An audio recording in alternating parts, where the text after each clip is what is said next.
Business में शामिल कर पाऊंगा। इसी बीच केविन भी दोस्तों उस घर के पास पहुंच जाता है, यानी अपने ओरिजिनल घर के पास। जॉन के आदमी तुरंत जॉन को इन्फॉर्म कर देते हैं। केविन दरवाजा नॉक करता है तो जिया दरवाजे पे आती है। केविन पूछता है, आप यहाँ क्या कर रही हैं? वो कहती है, मैं और तुम्हारे पापा यही तो काम करते हैं बेटा। माँ और पापा को साथ देखने के बाद ही केविन को चैन आता है कि चलो माँ का कोई अफेयर नहीं है। दरअसल इन दोनों ने अपने घर के नौकरों को अच्छे ड्रेस पहनाकर उन्हें मालिकों की तरह बिठाया होता है और खुद नौकरों का ड्रेस पहनकर केविन से बात कर रहे होते हैं। और तो और इन्होंने बैरी के हाथ पैर बांधकर उसे बाथरूम में छुपा दिया था ताकि वो केविन के सामने इनकी पोन न खोल दे। लेकिन ये देखे दोस्तों वो किसी तरह बाहर निकल कर आ जाता है। लेकिन इससे पहले कि केविन उसको देखता, जॉन केविन को डाइवर्ट करता है और उसे लेकर पानी में कूद पड़ता है। तब जॉन के आदमी फिर बैरी को पकड़ कर लेकर जाते हैं। केविन जॉन से कहता है कि जैसा आप चाहते थे मैं उस यूनिवर्सिटी का एंट्रेंस एग्जाम दूंगा और अच्छे नंबर से वहाँ एडमिशन भी लूंगा। ये सोचकर जॉन बड़ा खुश होता है। दूसरी ओर बैरी जिम में बहुत मेहनत कर रहा होता है कि किसी भी तरह बस अपनी बॉडी को फिट बनाऊंगा और फिर पापा मुझे अपना पार्टनर बना लेंगे। यहाँ केविन जब भी बाहर जाता है तो आसपास के लोग उसको बड़ी अजीब तरह से देखते हैं, जिससे वो नोटिस भी करता है।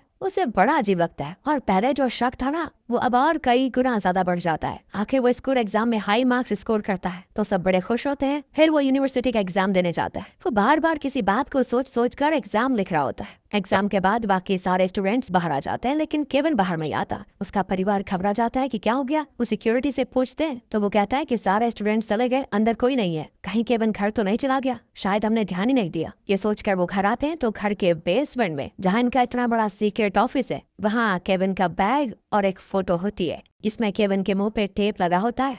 सब घबरा जाते हैं कि केविन को कौन किडनैप करके लेकर गया। हर तरफ तो कैमरास हैं और हम 24 घंटे उसे मॉनिटर कर रहे हैं, कौन लेकर गया। उस फोटो में एक लाइट हाउस दिखता है। जरूर उस लाइट हाउस के पास ही केविन को रखा होगा किडनैपर्स ने। ये सोचकर सब उस लोकेशन की ओर बढ़ते हैं। तब उनके घर का टॉप एंगल पे दिखाते हैं छत पर खड़ा केविन उन्हें देख रहा होता है। वो बौखला जाता है कि हमारे घर में इतने सारे लोग कहाँ से आ गए और मुझे घर में ना पाकर ये अजनबी लोग इतने परेशान क्यों हैं। असल में दोस्तों इनका नाटक केविन को पता चल गया था। फ्लैशबैक में दिखाते हैं कि उस दिन जब केविन को लेकर वो अपने उस बड़े घर के स्विमिंग पूल में जॉन कूदा था, तब पूल के फ्लोर पर एक बड़ा सा पक्षी बना हुआ था। उसको देखकर केविन को अचानक याद आ गया बचपन का, यानी जब वो बहुत ही छोटा था उसने अपने घर के स्विमिंग पूल में इसी पक्षी का डिजाइन देखा था। इसके बाद उसको धीरे धीरे याद आ जाता है कि बचपन में वो इस बड़े से घर में रहता था, यहीं पर खेलता था, और ये धुंधली यादें उसका शक और मजबूत कर देती है। इसी वजह से वो एग्जाम देने तो गया, लेकिन एग्जाम को बीच में छोड़कर वो मेन एंट्रेंस से निकलने के बजाय पीछे की दीवार टपकर लाइट हाउस के पास पहुंचा और अपनी फोटो क्लिक की। फिर उस फोटो को अपने बैग में रखकर उसे घर के अंदर फेंक दिया। वो देखना चाहता था कि इस घर में होता क्या है। फिर वो छत पर चढ़कर टॉप एंगल से सारी चीजें देखने लगा। पर जन में दोस्तों सभी केविन की तलाश में उस लाइट हाउस की ओर चले गए हैं।